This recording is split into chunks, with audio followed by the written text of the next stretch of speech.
Welcome to Kellogg's Global Politics. I'm Anita, and I'm here with my co-host Ryan. Thanks, and glad to be here. President Trump and Chinese leader Xi Jinping reached a consensus on trade between the two countries. We discuss what each side gave up and who appears to be winning. Next, we address the possibility of a war with Venezuela and why all signs seem to be pointing to yes. Finally, Trump is going after Nigeria for a supposed slaughter of Christians in the country. We get after the truth of these claims and how Christians and Muslims coexist in the country. But first, the government shutdown. How is it affecting the everyday lives of Americans, including myself, and when will it end? So we have a historic shutdown. It's the longest ever. And every time there seems to be an encouraging sign that it will end, something happens that decreases that optimism. Yeah, I know there was optimism towards the end of this week with Schumer and the Democrats introducing a bill that it would extend the ACA subsidies for a year. But that seemed to be a no-starter with Thune and the Republicans in the Senate, let alone the House Republicans, which essentially have been, the House has been out of session pretty much this whole time as well. Yeah, and the disturbing part of that is that the Democrats gave up a lot to make that concession. And the Republicans just seem unwilling to budge at all. I mean, I think the Republicans on the ideological side that, government's bad anyway, so keeping it shut down isn't a bad thing. For Democrats who are lifted up from the election results this past Tuesday for state and local elections, and all polls show that about 2/3 of Americans are blaming Republicans and the Trump administration on shutdown. So they have pretty little incentive too around this, other than they generally are defenders of federal workers and relief around that aspect. Yeah, so that's why a lot of people thought it was a pretty big concession on their part, because they had previously said that they wouldn't consider just a year extension, and they had been asking for other things as well. Yeah, and I think the election results really, it seemed like there's some breakage, especially on the Senate side with Democrats before the election. But given what a big landslide it was, particularly in the Virginia and New Jersey races, that Democrats feel like they have a bit more backbone to make increased demands, especially considering the impact of the ACA. But they actually decreased their demands. Well, no, what I'm saying is that they were going to just cave completely. Oh, yeah. And now that's off the table. They did put this compromise to extend it for a year. But yeah, so I don't quite get the Republican reasoning, given the results, given how polling is, given the fact that when people see their healthcare subsidies, because this won't just impact people on ACA, I mean, it's going to impact the whole market. When people see their premiums go up $1,000 a month, that's a serious impact on household budgets. I wonder if Trump is behind the Republicans not being willing to give anything. He tweeted or whatever to social this week that the money should go back to Americans and not health insurance companies, which kind of is a reflective of maybe a rich person not understanding how healthcare works. And even if you gave that money to Americans, like they would have to use it for health insurance, right? Right, yeah. If they wanted good medical care. And then his willingness to escalate by cutting flights by 10%. It feels to me that he's at least one of the impetuses behind Republicans not willing to give anything. Yeah, I mean, despite the kind of way that it's been spun on like Fox News, I mean, what happened on Tuesday was a blow to them. And I think also maybe concerning, even though they've definitely talked to a lot of bravados, stuff's not looking real positive with the Supreme Court on the tariff issue. And Trump's always never back down, fight, never show any sort of that you were wrong in any way. So it kind of makes sense from that perspective that in a moment of weakness, the last thing he's going to do is show additional weakness or be interpreted as compromise. So I don't know. I'm seeing now, before it was like, okay, Thanksgiving, that's it. There's no way. And maybe this whole thing with the airports will be the thing that finally breaks it one way or the other. But yeah, now I've seen stuff where saying, oh, this could go into next year. How insane would that be? That's the most insane thing I've ever heard of. Just to contemplate that going into the next year, that it could go any longer, really, than a week or two more. The pain point to Americans in the Trump administration now doing everything it can to avoid paying SNAP benefits, which is obviously not a matter of whether they have the money to do it or not, because there's a court order, but they got the Supreme Court to stay that order for now so that they don't have to pay these SNAP benefits. Yeah, and I don't get it. I mean, if we put aside the ideology and kind of what was side, just from a pure like political practitioner standpoint, how does this make sense heading into a midterm to take away SNAP benefits, make Americans' lives worse, raising their medical cost, making it harder to travel during the holidays? How does that make sense when you've already, I mean, the early signs are that they've lost all of those voters that temporarily swung to them in 2024, which primarily like Latinos and African Americans. That was really, and young people. Those are the three groups that made the margins. And I think the MAGA movement has interpreted this as like, we're now the permanent working class, multicultural coalition. But you're like, punishing all of these groups, not to mention like the ICE raids and the arrest of American citizens that have happened under that. So you're damaging your long-term political prospects for sure in every single one of these moves. So it just doesn't make sense from a practical perspective, unless you interpret it as Trump has always been out for the oligarchs and the billionaires who he considers his equals. And policy has been structured that way. Not to mention the optics of everything. You know, the destruction of the East Wing to build a gigantic glitzy ballroom and holding a Great Gatsby. I feel like these people didn't read the novel either. Great Gatsby and kind of what the takeaway message was, let alone kind of the time period and what happened after the 1920s. But yeah, during this period where they're cutting SNAP benefits, they're hurting all these lower income constituencies of their base.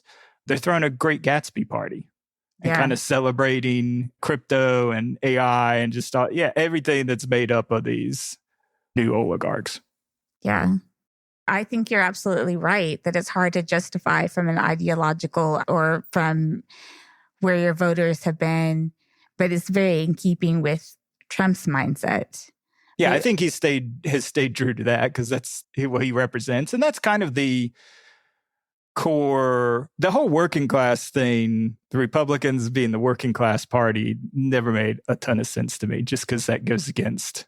Yeah, it's really confusing why they've obtained those voters because certainly Trump campaigns on a populist message, but he has never in the White House acted as a populist. Actually delivered on the things that would make these people's lives materially better. Right. So if he didn't really keep those promises the first time, why would you think that he would keep those promises the second time? Yeah, I don't know.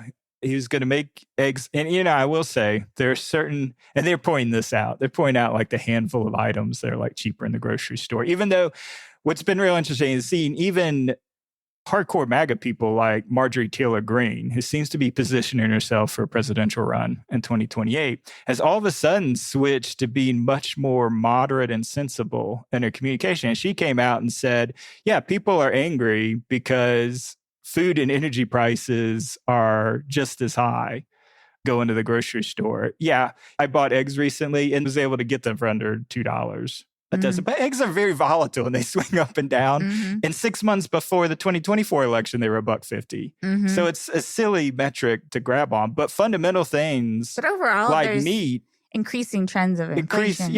It certainly hasn't given up any of the gains from the post-COVID Ukraine war period either. And that's what they're being punished for. And that's what he promised. That's the number one reason they voted, especially kind of lower engaged voters voted for Trump in 2024, was he was going to lower their grocery prices. He was going to make the cost of living better. And that has not happened. In fact, all the policies that he has implemented have made it worse. Number one being the tariff policy. Yeah, I read someone on Twitter who made this point that if Trump had done nothing, he would have the benefits of an economy where inflation was already going down. Absolutely. It was already heading in the right direction. Yeah, absolutely. If he had done nothing, it'd be better for the economy. And instead, all his policies like tariffs and now getting rid of Medicare expansion and wanting the end to the subsidies for the ACA, all those things are hurting people where he could have just taken credit for something that he didn't actually do. Yeah, if he had just sat on that, and if he had gone through, as he would have, with his Middle East policy and whatever witchcraft he's done with OPEC and Saudi Arabia, energy prices would have been helping that inflation that was already heading down. So I think we may have been at like 2%, the 2% target, instead of going back up above 3% where we're at now. I agree. But going back to the shutdown, it is crazy. You have almost 1 million people still working. I don't know. I read some here, 700,000 still working without being paid, let alone all the federal workers who are just not getting paid on furlough. And then because the Republicans are threatened to never get paid. Yeah. I mean, obviously, it makes it hard for them to pay their bills. And because bills don't say, well, you're on furlough, so you don't have to pay during this period of time. It's a really unfortunate time. If you work in government or have any relation to that, it's super discouraging. You just want both sides to come to some agreement. Oh, yeah. No, I mean, this is impacting people's livelihoods, and you're heading into the holiday seasons as well, which is normally really financially stressful for people. And all the impact on the economy too, right? Oh, definitely, yeah. So we were getting Becca's haircut, and they were talking about how much slower our business has been because of all the people here that are not working right now. Yeah, for sure. Yeah, I mean, so people are changing their budgets out of necessity. And that hurts the larger economy as well. Yeah, the only thing keeping us propped up is those AI and data centers being built. That's literally the only thing. Which the economists are like, you have a huge AI bubble. Like, what happens to the U.S. economy if that bursts? Yeah, it could be very, very bad, like 2008 bad. Yeah, it absolutely could be. Yeah. So anyway, I hope every day that there'll be that Republicans will give on something, that just something, because the Democrats should get something out of it, given their successes on election night, where races that were thought that they were going to be very close were blowouts, and the fact that the polling is against Republicans. I mean, how do you not give the Democrats something?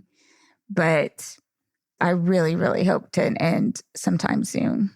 Yeah, maybe it is just like it was last time, focused around travel. Because to your point, the people working that aren't getting paid, the problem, and what they're pointing in terms of the reductions in flights that are happening is because they don't have coverage for air traffic controllers because they're not showing up. They're calling in sick, and can't blame them. So that may be the thing.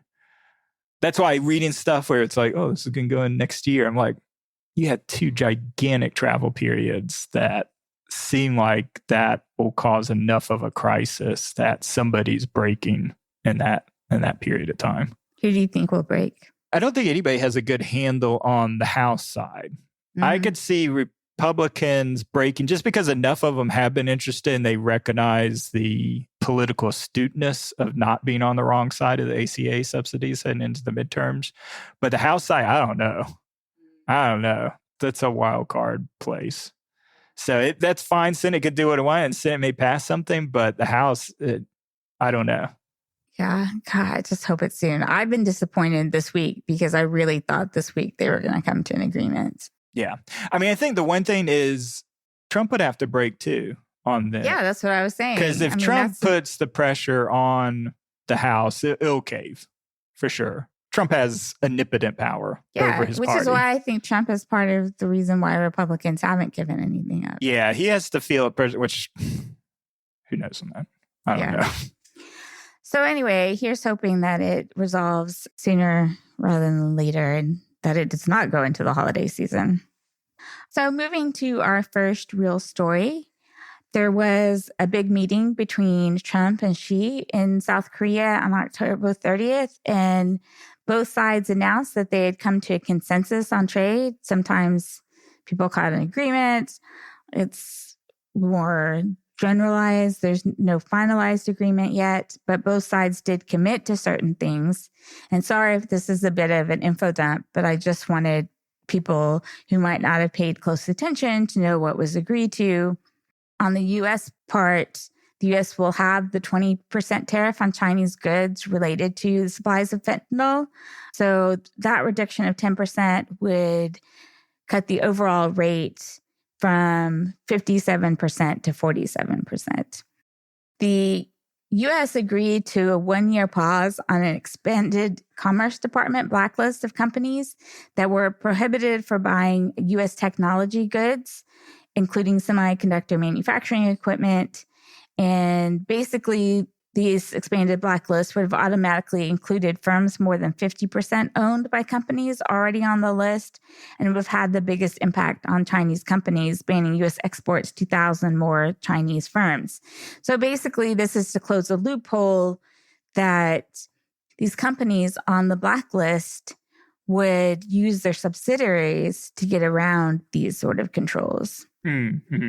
So some are concerned that this was a national security issue that nobody thought was even under discussion, and that Trump is willing to put national security on the table. Yeah, and correct me if I'm wrong. I mean, this is the one that also allowed NVIDIA's like more advanced chips back into the Chinese market, which is definitely something the NVIDIA CEO, and just for scale, I mean, this company is now the most valuable company in the world. It's worth like, I think $4 or $5 trillion, which is insane. But to continue and to justify that growth, they very much want to get back into the Chinese market because that's obviously the second biggest AI market in the world. Despite Trump saying he was going to discuss that with Xi, that was actually not a specific point discussed. Okay. Well, why did that come out then? Oh, I don't know. All the articles I read said that Trump had originally said they were going to talk about the most advanced chip that NVIDIA sells. Yeah. Which is like black something. I can't remember. Yeah. But that was not discussed. That and Taiwan were not part of the discussion at all. But it does allow in general for other technology goods, including manufacturing equipment, which is important, to banning them to the subsidiaries. But it's kind of a moot point because this has been suspended for 1 year. Yeah. And then Trump also agreed to pause for 1 year new port fees that had been imposed on Chinese-built, owned, and flagged ship. The most notable thing that China gave up is agreed to a 1-year pause on export controls it unveiled in October on rare earth minerals and magnets. These controls would have required export licenses for products with even trace amounts of larger list of elements and were aimed at preventing their use in military products. You can tell like both sides are pausing things for 1 year, hoping to get a more finalized agreement, or there's also talk that there may just be a new agreement every year, which of course would go swimmingly. China's also going to issue general licenses for exports of rare earths, gallium, germanium, antimony, and graphite for the benefits of U.S. customers and suppliers. And so basically, the White House is saying this amounted to the de facto removal of controls China imposed in October 2025 and October 2022. Most of this, though, is sort of the U.S. has agreed to get rid of everything it put into place since April and at least pause it. And then China agreed to pause everything that it had put into as retaliatory measures. So basically, also agreeing to suspend other retaliatory tariffs on U.S. chicken, wheat, corn, cotton, sorghum, soybeans, pork, beef, aquatic products, fruits, vegetables, and dairy products. White House is also saying China agreed to buy at least 12 million metric tons of U.S. soybeans the last 2 months of 2025. But of course, we know from the previous agreement that China never bought any of its promises of soybeans. So I guess the basic discussion here is somebody winning the trade war. Yeah, I mean, I think China's winning the trade war. What makes you say that? Maybe not so specifically with the U.S., but I think China, since the first Trump administration, has taken the strategic measures to reinforce its economy away from the U.S., just as much as like the U.S. is doing it under Biden administration as well. But I think what this shows is, I mean, they were able to come out and be the ones that defend kind of still free trade and the previous world order and come across as like more rational ones. They've been able to greatly expand their exports and diversify them to different markets throughout the world. I mean, I think the soybean example is a good one with South America. And that's more kind of for imports for them. And then looking kind of on the renewable energy trade, the Economist had a great series of articles about just the massive scale of their renewable energy manufacturing, their EV manufacturing, and the fact that their energy exports now in that space exceed the U.S.'s natural gas and oil exports in terms of value around the world.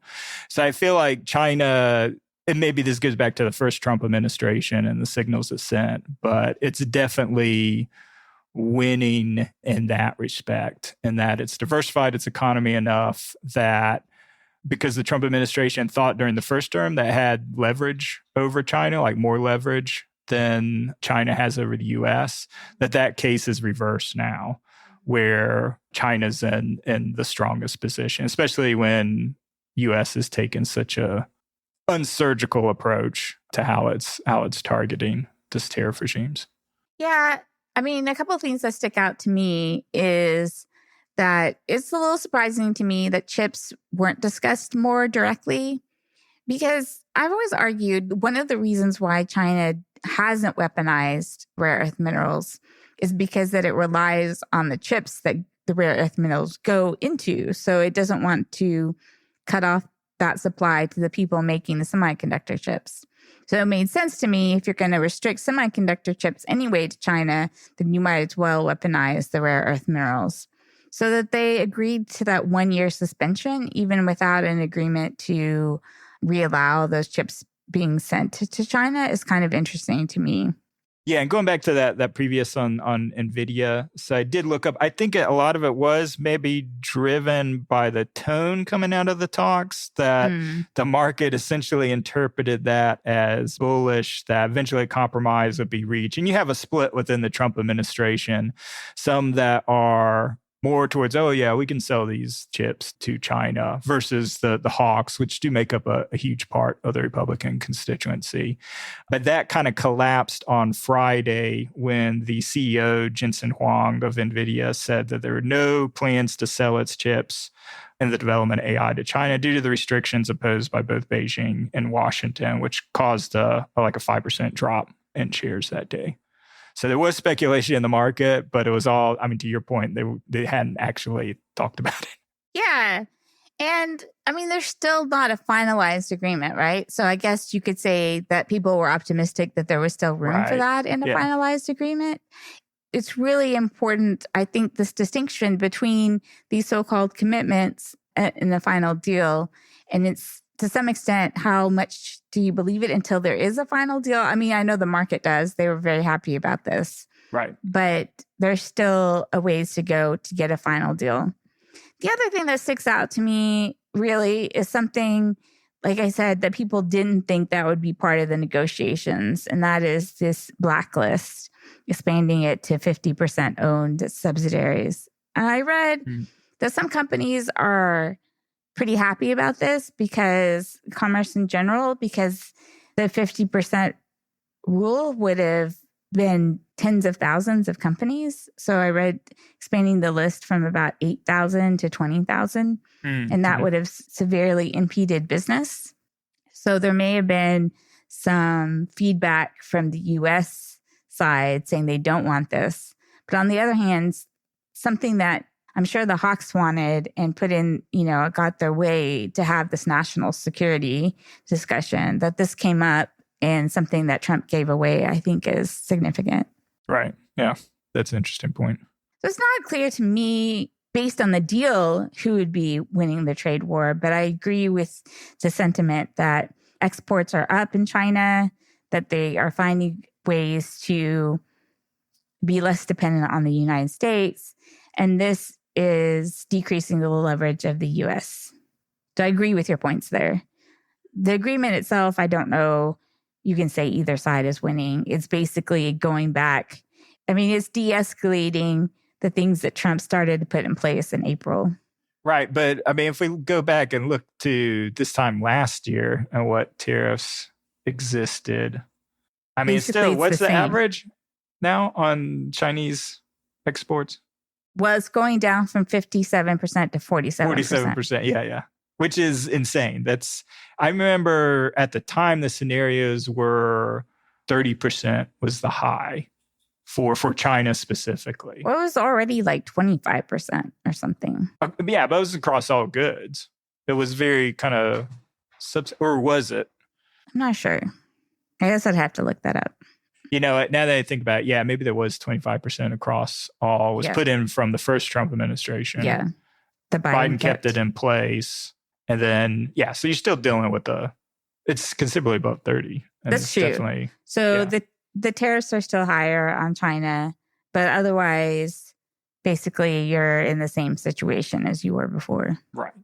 So in some sense, I mean, China made Trump back down. Trump tried to get tough on China. I don't know if you can call that, but like start a trade war with China or continue a trade war with China. I'm not sure how you want to do it, but China got Trump to completely back down on everything, including specifically national security measures.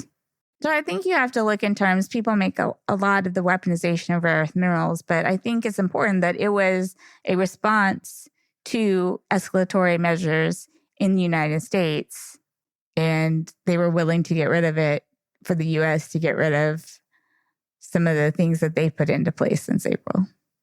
Yeah, that's true. But nevertheless, I mean, the weapon that China used was kind of around some of those products. And although they used it globally, so it wasn't like it was targeted, which I guess you would have to just because of the leakiness of I mean, the same way that they get around Russian oil sanctions. You have all that stuff.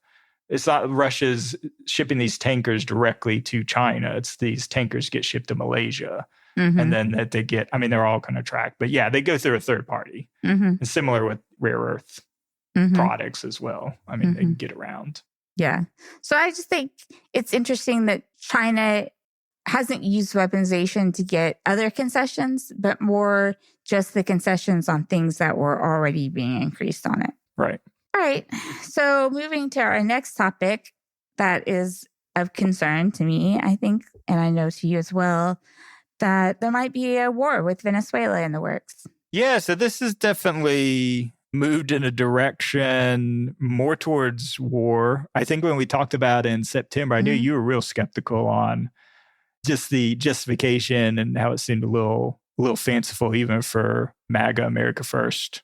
Well, it's still fanciful. Policy. They're just actually pursuing it. They're taking real serious measures. Yeah. And that's kind of what we've seen is the Trump administration seems to be poised, based on a really comprehensive November 6th New York Times reporting that they are preparing for a range of different military actions. So just to give listeners some context, so we currently have 10,000 military personnel in the Caribbean between kind of warships and the bases on Puerto Rico.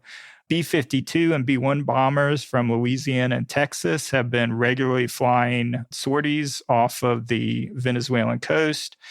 And most recently, they've moved the newest aircraft carrier, the Gerald R. Ford, which has 5,000 sailors and 75 attack aircraft, is expected to arrive next week to the region. So it just seems like everything is being put in place in a pretty transparent way, whether this is for real action or as leverage to force some sort of capitulation from Maduro. But it does seem like the goal is increasingly focused around the removal of President Nicolas Maduro from power. So the administration is taking a variety of different approaches to that. So on the legal side, they've asked the DOJ to craft a rationale that wouldn't require congressional authorization for the use of military force.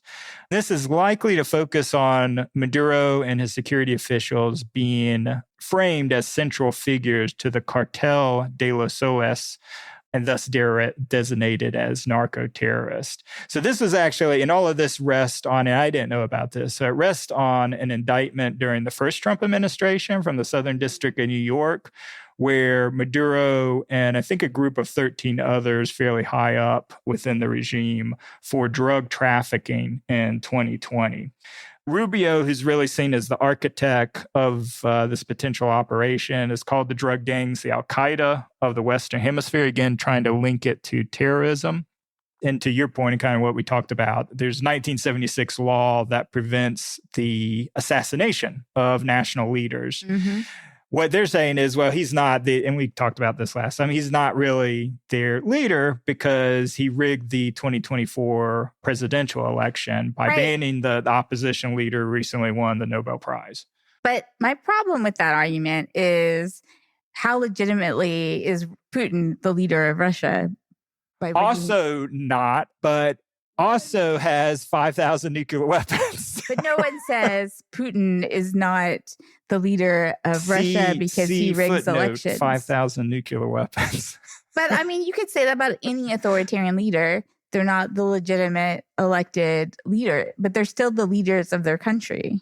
Yeah, and I think the U.S. has a record, though, of if it wants somebody removed that doesn't have nuclear weapons, the U.S. will find a way to remove that leader. I just want to say, though, that this rationale is problematic. Like, I get it, but people keep trying to insist Venezuela is some sort of democratic country. And under Maduro, I think we should just say it's not a democratic country. And Maduro is the leader. But because they had an election, I think the mistake was having an election that actually had exit polling and international observers that show he did not win. I think what you need to do is do a Russian election where you don't allow international observers and you say you won 97% of the vote. I just think it's a very weak rationale. Yeah, you know what? They don't even really have to do this, but they are going through the steps of trying to make it. I think critically, what's really interesting about all of this is, it goes against the whole America first, don't get into forever wars. That's the reason they don't want to bring it to Congress, because they know it would fail in a vote. I mean, you're not getting any Democrats, but they could not hold the Republican constituency together because there's enough America first isolationists that would not vote for this operation. Wanted to say is certainly in the Caribbean, Trump has shown that he's not too concerned with the law in that they have targeted so many vessels, which they say are containing drugs, drug trafficking, but without any due process and just killing. Well, that fits into, I mean, when you designate it a terrorist organization, you don't need due process to. If they're just a drug cartel, then yeah. But if they're a terrorist organization. But he's going off after, he hasn't declared every drug cartel. He's declared a lot of the cartels terrorist organizations, yeah. I mean, both the Mexican cartels, of course, MS-13, the big boogeyman of the past election cycle. But a lot of the cartels within Venezuela, Mexico have been designated terrorist. Well, I mean, that kind of really changes the definition of terrorism. Yeah. Because they don't have terrorism, they're supposed to have political goals. Yeah, it's basically a non-state actor with political goal. I mean, that's the reason like Hamas has a political goal, the elimination of the Israeli state. Right. I mean, that's the definition of terrorism. Yeah. That's not a business venture running illegal product. Right. That's why narco groups tend to not be considered terrorists. Colombia was kind of exceptional because those groups did have political goals as well. Yeah. So like FARC and... FARC it wasn't primarily a drug cartel. I mean, it was a revolutionary Marxist. Right. So those were actually movements that happened to also be involved. But having a pure drug cartel being designated as terrorists changes the definition of terrorism. Yeah, I don't disagree. I don't exactly know other than... I don't know. I mean, going back to the president with Panama that we talked about last with Manuel Noriega, that ultimately the actions were taken, military actions were taken, whether justified or not, were based on drug trafficking. We didn't assassinate him. We did arrest him. So that part kind of tied in. Yeah. I mean, you can arrest people for drug trafficking, but that's not the same as just killing people. Yeah, and I think that the other part that they're using as precedents was the killing of General Soleimani, who was a political leader, so Iran's top intelligence and security commander. But not like president of Iran or something. Yeah, again, I think they depend on the illegitimacy of the election kind of from that aspect. But what's kind of interesting is that they justified the Soleimani attack because they were actively developing plans for further attacks against U.S. military personnel and diplomats. And I think you'd have a hard time trying to prove that that was the case. You can't prove for that that's the case because they're not attacking the United States. So, I mean, one of the things about this debate that's happening in the administration, you certainly have the charge being led by Rubio and Stephen Miller, who want to see this happen. But I could see some reluctance by Trump in actually allowing this to happen because of the risk of failure. And the last thing he needs is to fail in some sort of military action. I mean, that would be anathema to what he's promised his voters and to his own personal ideology. No, for sure. Because, I mean, I think he's already being seen as very unfocused on domestic affordability matter, which, again, that was the reason he won. A lot of what I've seen from those people, especially people that are maybe first-time MAGA voters, is that why is he focusing on all this foreign policy stuff? Why is he he's obsessed with all these peace things that he did. He's given $40 billion to Argentina. It seems like he's focused on everything except for the U.S. citizens and issues of affordability. So then starting a war that nobody wants to see in Venezuela and then having it fail. So I think that goes back to what are the likely options, given Trump's aversion to it. Because we saw, obviously there were going to be no boots on the ground with Iran, but he carried out an airstrike and he saw that as very successful. The New York Times laid out like 3 different military options. So the first was airstrikes on military facilities. And these would target supposedly areas involved in narco trafficking with the goal of trying to collapse Venezuelan military support for Maduro. I don't think that's very likely. The second option, which has also been an instrument increasingly used by the U.S. following Afghanistan as Iraq, is just to send in U.S. special forces. Now, obviously, you still have the risk of failure on that, and that's not going to be popular if American Special Forces troops are killed, but specifically using maybe a combination of airstrikes and special forces. And then the third one, which is the riskiest, is to send counterterrorism forces, so a more sizable force, to actually seize control of airfields throughout the country and actually seize some of the country's oil fields and infrastructure to cut off the economic revenue for the country overall. So, I mean, regarding the first point, I agree with you that I think it's unlikely that they will collapse Venezuelan military support for Maduro. People have been hoping for this pretty much since Maduro took office. I remember in Colombia discussing it with people, like people in the military that could emerge, but there were just too many people that could emerge as leaders, so no one could ever get behind one to challenge Maduro. I think, too, when you attack other countries, they tend to put on a more united front and they don't really divide and scatter, right? Yep. Which seems to be like the thinking behind this. But instead, that almost always unifies a country. Yep.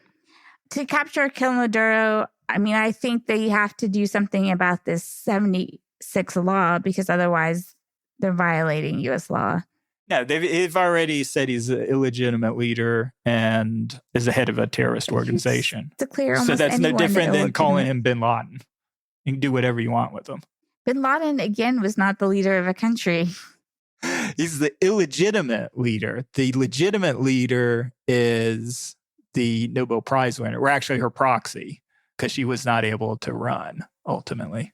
I mean, first of all, I have to say Maduro is terrible. It would be a good thing if Maduro is removed. It is just how I think the U.S. is trying to go about it. I think a war with Venezuela is very unwise, violates both U.S. and international law, and does not guarantee that Maduro will be replaced by a democratic leader. Yeah, no, I'm definitely not arguing against that just because I lived through the Iraq War and Yeah. all these same arguments. Saddam Hussein was a horrible person and shouldn't be in charge of this country. But you're the one who were correct on the assessment. What comes across and everything that I've read is that there's no real plans for, okay, well, let's say you are successful in removing Maduro. There's the open question of, can the opposition actually control the crisis that'll then be in Venezuela? I mean, because the contradiction is that, like on refugees, they've removed the special status for Venezuelan refugees, even though the Trump administration is also arguing that this is a terrorist state with an illegitimate leader. And yet we're kicking these people out of the U.S. and working with this terrorist state and sending those citizens back to be tortured. Where does that make sense? I mean, it's just so many like contradictions within. But I think the that is policy as very well. contradictory and something that Trump doesn't care about, or a lot of his supporters. But yeah, it again kind of violates asylum law, which they would like to get rid of, period. Allow no asylum seekers in the country. Right, yeah. But I do like that you point out the contradiction. The two choices is that you might get democratic leadership to take. I think Venezuela has more likelihood of that than Iraq. I mean, I'd honestly say. But I think it's probably even more likely, slightly more likely that there'd just be a military coup. Yeah. Because certainly Maduro has placed the military in a privileged position, which is part of their support for him. They, own the oil company, the state-owned oil company. They have much of the levers of power.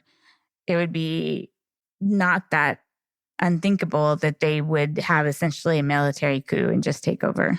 And how do you see that in terms of the over like Chavista ideology? Now, would the military then take a more conciliatory approach where, I mean, it seemed like, I mean, what's been shocking was in October, the New York Times reported how much Maduro was going to give up in order to get the Trump administration off his back.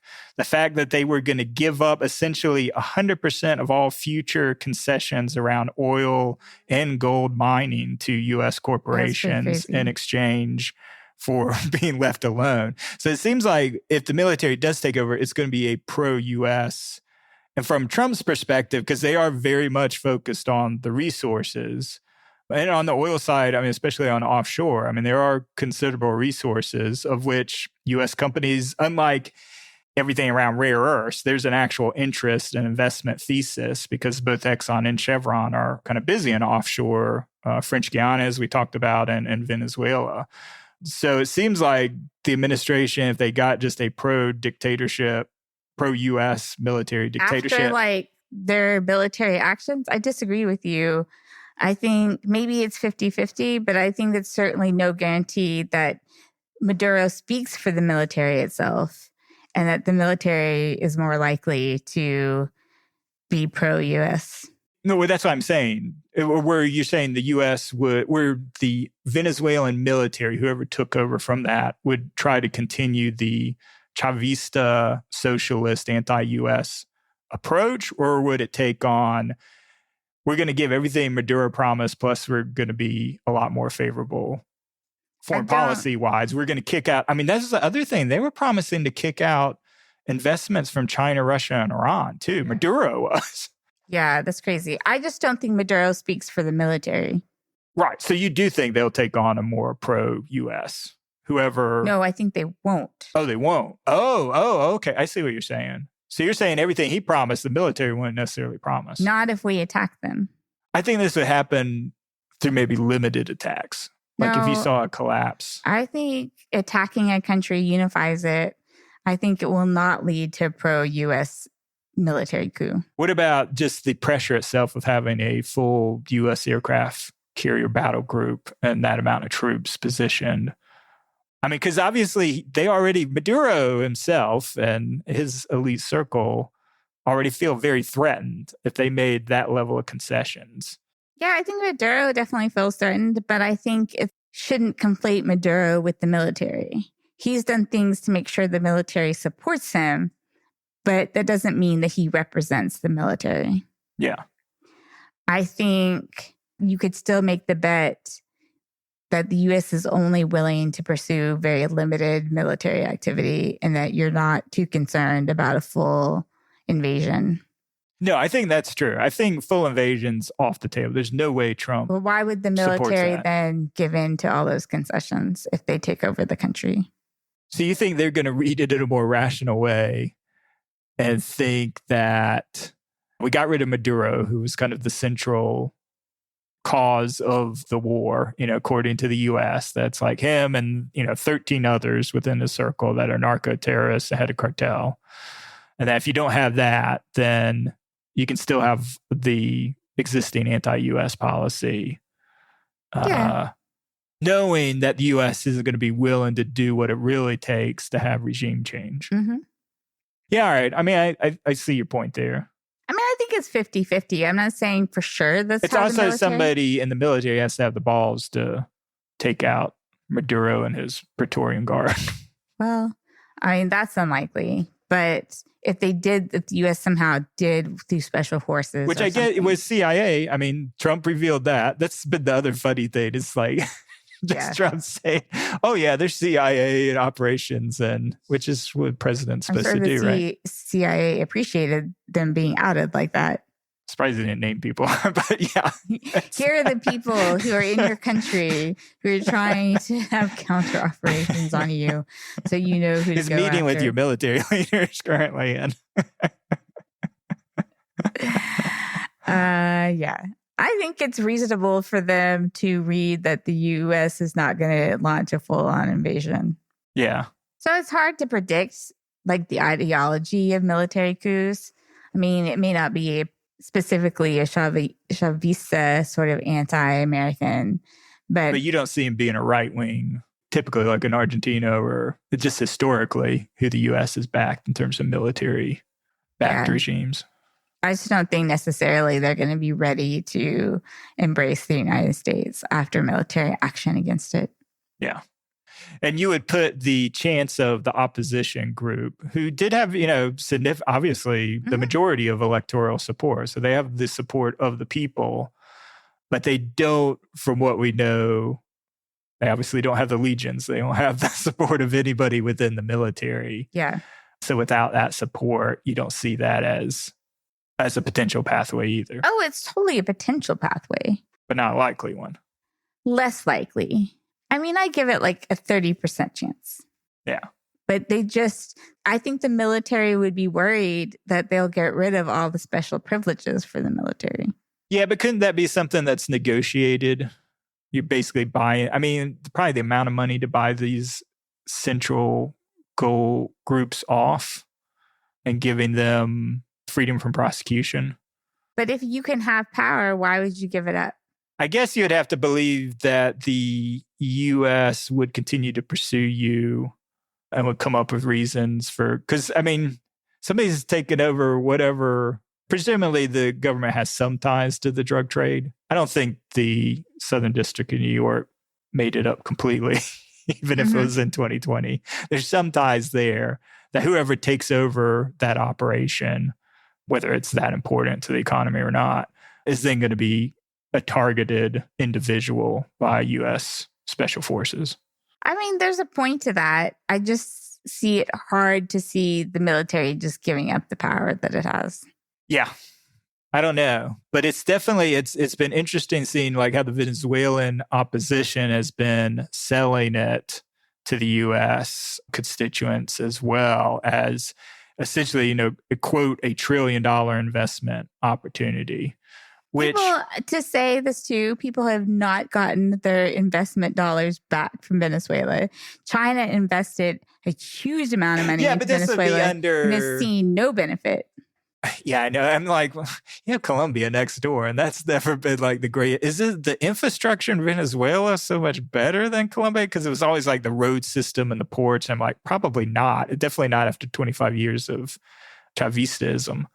So, I don't know. But that is how it's being sold. And I guarantee you to Trump, if he is going to take a risk, that's going to seem pretty appealing. I just want to make the point that China put in tons and tons of money It's into been a oil, sinkhole for them. Yeah. People were like, why are you buying these manufacturing plants? Like, why are you giving Venezuela this money? Yeah. Because none of that ever, it was just a total loss for the Chinese.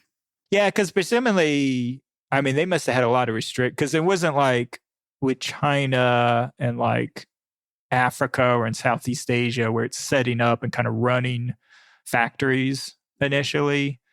But that's what would have to happen for any like Western investor going in, is that you have kind of free range to, I mean, a huge amount of capital is going to have to be poured up front. But I don't disagree that the returns are a lot better than every other BS thing like Greenland or Ukraine or speculative natural resources. These are very much proven natural resources with a long history of foreign companies operating very successfully in Venezuela and making money. Well, in oil. But in oil, which is going to be the bulk of it. I don't know about the gold. I mean, that's just all bro stuff driven by where gold prices are now. Yeah. I mean, there is a thing about foreign countries in oil. I mean, oil in Venezuela, the effect on its overall economy has probably been very negative. But for any other investment in Venezuela, I doubt you'll see significant returns. And why companies would make that risk investment is unclear to me. Yeah, it would have to be led by oil first. And, you know, ideally, you would want a democratic regime. You'd want somebody that would set up a sovereign wealth, something that, you know, like the better examples of like Ghana that took tutelage from Norway on like the best way on how to manage like a sudden influx of oil wealth for the benefit of the whole country. I mean, there's a positive story to be had. But when foreign companies are owning it, it doesn't mean the same. It's not. It's royalty. No, you would negotiate a normal international contract. I mean, yeah, the early entrants into it are going to make a good, but these are big. These are like Chevron and Exxon and huge corporations that. I mean, that certainly hasn't been the history in Venezuela. There's a lot of problems with foreign companies not giving Venezuela a very good trade deal. That's why they nationalized the oil company. Yeah, those were different terms in the 60s and 70s. That's not kind of like the accepted norm of how oil companies do businesses for these big joint ventures, sort of, or production sharing contracts that they negotiate with countries. Venezuela has never been good at managing an influx of oil income. Yeah, that's always the challenge. Yeah. And a democratic movement would have its hands full of just the devastation that has been wrought upon Venezuela. Yeah, they're in a bad state economically. I mean, I don't know what the equivalent, I'm not saying North Korea equivalent, but certainly much worse than like North Korea, but... Yeah, but it's considerably poorer than Colombia. Maduro devastated the economy. He refused to put a lot of people in the beginning of when he took over from Chavez, thought that he would make economic reforms because it was clear that it was devastating the Venezuela economy. And instead, he just made sure that the military was fed, that the military was seeing profits. Right. I mean, that's sort of why they had to go into drug dealing, was to make money. And they didn't really have any other sources. Oil production dried up because all the oil engineers were fired by Chavez for not having enough loyalty to the regime. So I think, he devastated the economy. Not North Korea is a kind of exceptional case, but it will be really hard to put in the civil society measures needed to recover Venezuela. Yeah. I mean, that being said, it is starting off at a better place than Iraq from the civil society perspective. I totally agree with that. Yeah. But it will still be hard. Yeah, for sure. So, I think that is something that will continue to make a lot of progress rapidly. So, going on to the Christian persecution in Nigeria, Trump saw this report on Fox News about the slaughter of Christians in the country. And so he posted that he would label Nigeria a country of particular concern, a designation for supported hotbeds of religious persecution that can pave the way for American sanctions. The interesting thing sort of about this is Nigerians are among the most pro-Trump people in the world. A poll of them this year had found that 79% of them had high confidence in America's president to do the right thing regarding world affairs. And also notable, basically, it's broadly split between a Muslim majority North and a Christian majority South. So, I mean, to what extent, where did Fox get this information that there had been the slaughter of Christians, and was it the truth? Yeah, it definitely occurs. But the problem was that Fox News and a lot of the right-wing media tend to simplify narratives and complexities within the country, because Nigeria is an enormously complicated country of 230 million people. And yeah, it is true. It's roughly split in half between a kind of a northern Muslim population and a southern Christian population. But in terms of how these groups interact, I mean, there is quite a bit of cohesion, that the conflicts which are spread out, throughout the country. I mean, I think that the most famous ones, and the ones I think like Fox News and others have focused on, is Boko Haram, who have been a terrorist organization in northern Nigeria for, coming on like 15, 20 years. But you have all these you have ethnic militant groups, and like where I was located in the oil producing Niger Delta, that has nothing to do with religion. This is strictly a tribal. And that's what it is. Most of these conflicts going on internally within Nigeria are tribal related more than anything. We're tied to a specific geographical location, but not really ones tied to religion. I think that the biggest point from this is actually coming from Trump's own official out of the State Department, Mossad Balouse, who said last month that Muslims have died in larger numbers than Christians. So it's really people of all religions and all tribes are dying. It's very unfortunate. And we even know that Boko Haram and ISIS are killing more Muslims than Christmas. So this is what Balouse, again, a Trump administration official from the State Department, said when meeting with the Nigerian president, Bola Ahmed Tinubu, in Rome last month. So it's really just this, Nigeria is a chaotic place. There's a lot of internal conflict going on. There's a very tragically high number of killings. And I was reading up to 20,000, I think, over the last 5 years or so. But it's not around religion. I mean, it's kind of all across the board. I would just say that the government is very active in fighting against these groups. So I had a Nigerian student, and we talked about the Defense Industrial Base, and he talked a lot about Nigeria trying to be more independent in building its own tanks and not having to depend on foreign manufacturers as much. But, he talked about the military feeling like that it's at war with these groups. Right, yeah. Yeah. So it's certainly not something that you can tell the Nigerian leader, oh, you're responsible for this in some way. Yeah, so it's just insane. Obviously it caught Nigeria, to your point. I mean, Nigeria is to this day, surprisingly still, the most pro-U.S. country within Africa, a place which we have famously been losing ground both to Russia and to China in recent years. So it caught, a very strong U.S. ally completely off guard. It also caught off U.S. Central Command kind of within Africa as well, that it was being ordered to draw up plans to have drone strikes essentially on these groups.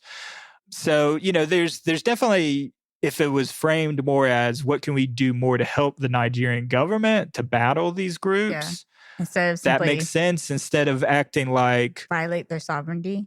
Yeah, well, yeah, and also to frame it like, oh, only Christians are being genocided, because they've used the word, of course they have, on the right-wing media, that, Christians specifically are being genocided by Muslims in this country, and the Nigerian government's doing nothing about it, which is completely untrue.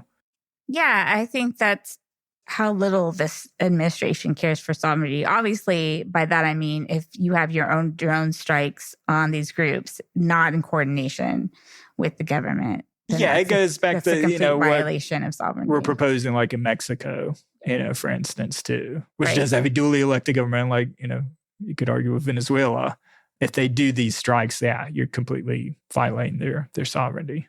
Yeah. And so it's always made more sense for the military to work with the militaries of these countries, which is typically how it's. I mean, a lot of times the countries are going to the US specifically asking their help. I don't know how much we go to countries and say, we want to do this. Obviously, things are different under a Trump administration. I mean, on one hand, he's been willing to employ the military more against these vessels. So you could say that, but I still wonder, like, how involved he wants the military to be in these international.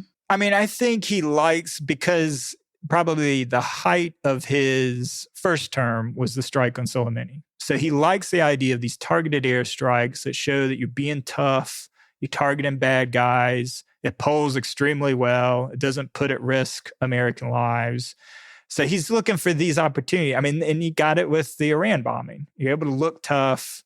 So yeah, all of these are built kind of on these quick win, tough guy opportunities. So I think he'll continue to pursue that. But your win in Nigeria? From what I've read, this has been a bugaboo on the right for years now.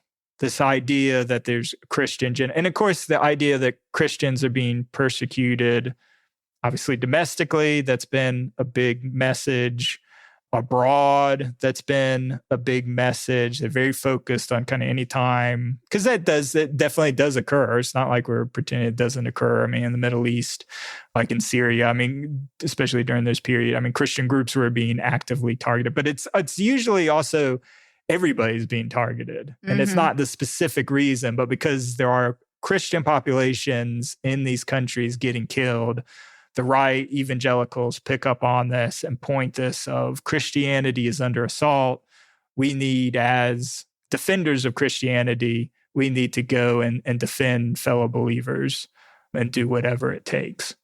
Yeah, I think also just the popularity of the U.S.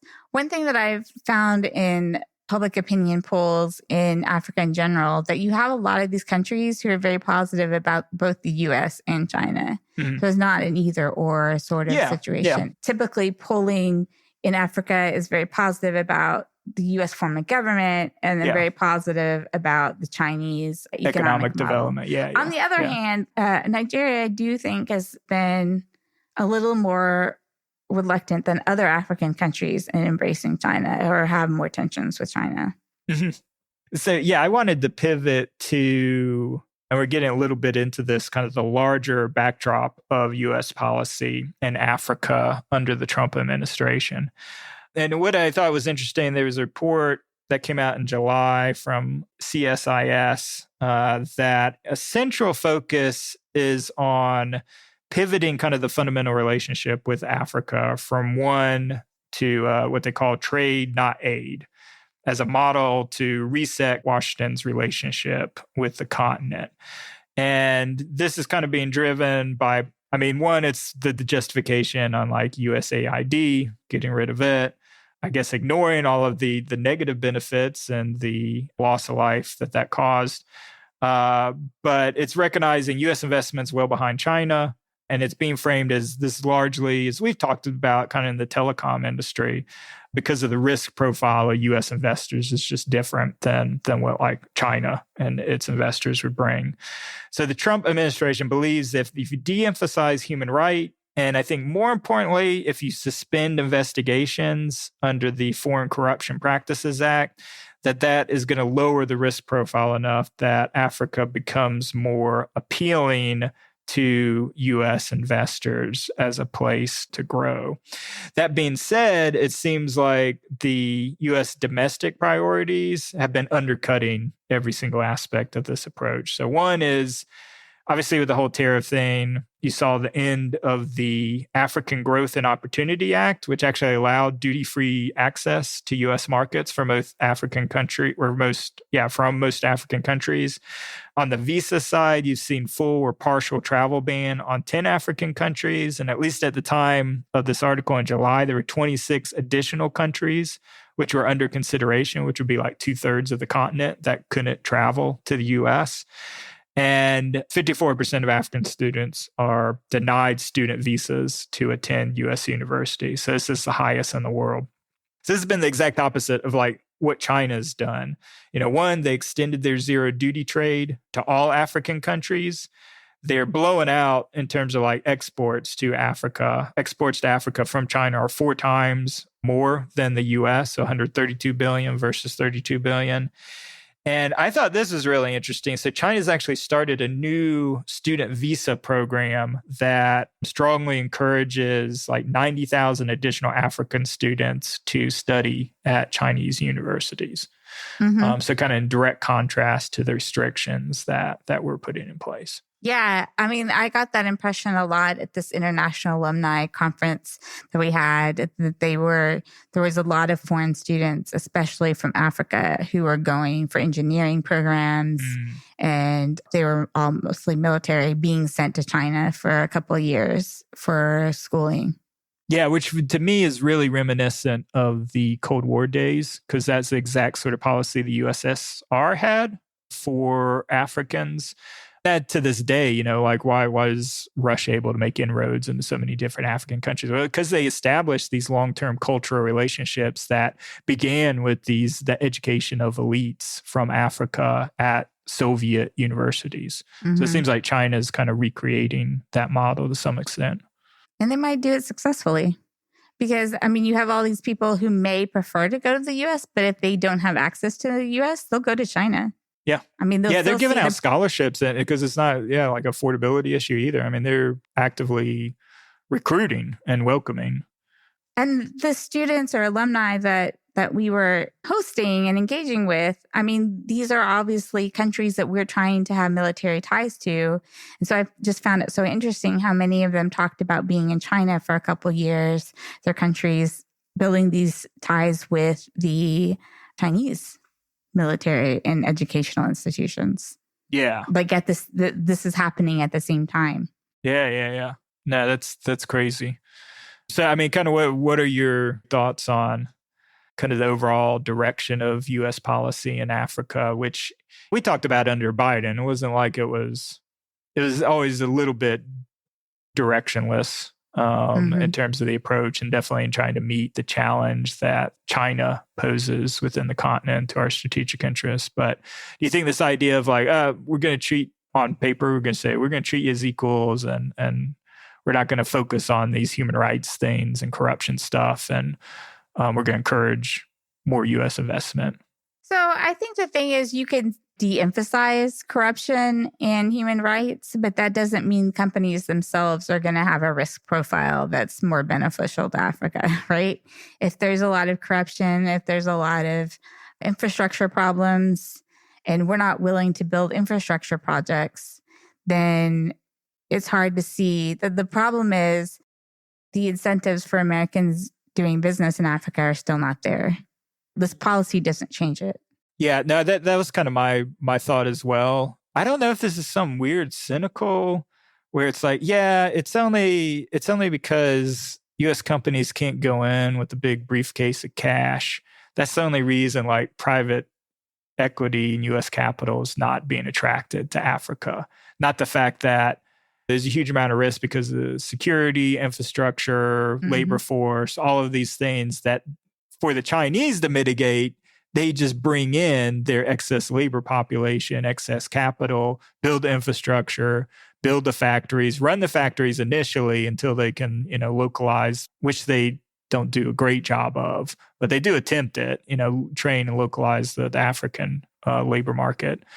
It's kind but of those are the things that de-risk it. When talking to these individuals from these countries, and then there's some resentment because then these Chinese laborers like go on and start businesses. So you have a lot of like businesses being owned by the Chinese. Right. Yeah. Yep. There's more incentive for poorer people from China to go to Africa than you can get for like companies to get Americans to go to Africa, not even as laborers, but just in management positions or things like that. Nobody wants to go. So that's to be enormous premium for that. Yeah. So that also hurts doing business in Africa. And treating them as equals. The problem is like we've gotten rid of all the concessions we have to them to developing countries. And the fact is they haven't had a chance to develop their economy. So instead of that doesn't actually treat them like equals. It imposes penalties on them. Yeah. Yeah. The idea of like secondary businesses being set up by the Chinese, I mean, it is kind of neo-colonial in a way. Yeah, I think you Where's could the absolutely excess argue population that. being sent off and then they take over kind of all the businesses and I think that's a totally legitimate argument. It's whether African countries see this as neocolonial is more interesting. And so far, they seem to have resisted in thinking that way. what I don't fully understand is how permanent. So these poor Chinese being sent over kind of as opportunity, is that for a temporary period or are they making lives there? Kind of within the Chinese they're initially communities. Sent for a temporary period. Yeah. And then they're finding opportunities to stay in Africa and set up businesses. And so like the infrastructure. That part's interesting. Yeah. Then that truly becomes a colonial if it's like a permanent position within the country as opposed to like kind of extended expat stay. Yeah. Yeah. Yeah. I think there is a real element of that. I think the U.S. has pointed that out to Africa. But Africa is, as I said, I asked people at this conference, well, why let China build roads if the road is going to be very inferior, is only going to last for 10 years or something like that? They're like, well, that's better than not having a road at all. Yeah. And so while there are all these legitimate problems with the Chinese that Africans feel concerned about, they're still the ones that are coming in and building roads. Yeah. And this isn't politically correct, but at least amongst the Nigerians I interacted with my time within Shell, which again, caveat represents kind of the more elite slice of Nigerian society. But there was a commonly held refrain that thought the country would benefit from additional period of colonialism. And I think it was strictly from kind of that investment both in infrastructure and investment in institutions. So I don't know if it's kind of along those sentiments where you... as far as... but the Chinese essentially are doing, I don't know about the institutions, but they're bringing the infrastructure and now they're bringing the education, even if the universities aren't being built in country, although maybe they are, I don't know. Maybe they have invested in universities within Africa, but they're educating the African elite now, which isn't dissimilar from what the British did. Well, but at the same time... with all of its abuses, blah, blah, blah. Educating the elite is certainly something that America has pursued for a long time. No longer, but certainly did pursue that. Oh, yeah. Yeah, but that was a good business model, too. I mean, so I don't think we were bringing them over on scholarship. These are like elites coming that were, not paying full freight, but they give more back than to U.S. society by coming here. I'm thinking of elites in Latin America, some of the military dictatorships. I mean, we trained all of them, yeah. Yeah. I don't know. We were responsible for a long time for educating Latin American elites. Oh, yeah. No, I think we still are, yeah. I mean, that's... But particularly it was noticeable because then the Chicago school went in there, which was austerity measures put in all these economies, which imposed a lot of hardship. And they all, basically the elites that put this in several countries, all had been educated in Chicago together. Yeah. And like I said, then a lot of the military leaders' dictatorship came out of America, military schools. Oh, yeah, the School of America. Yeah, yep. So I don't know. I would not argue against that China is implementing neocolonialism policies. I don't know that the Africans are specifically saying we want that, but they're saying that we want what we see as the benefits of that. While we don't want the things that we see are negative, which is all these Chinese-owned businesses. Right, yeah.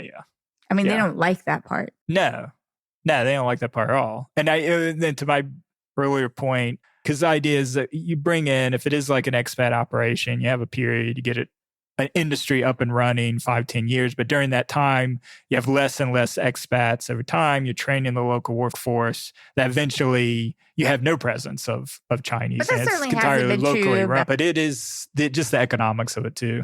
I mean, the companies having to lean up a lot. Expats don't make sense.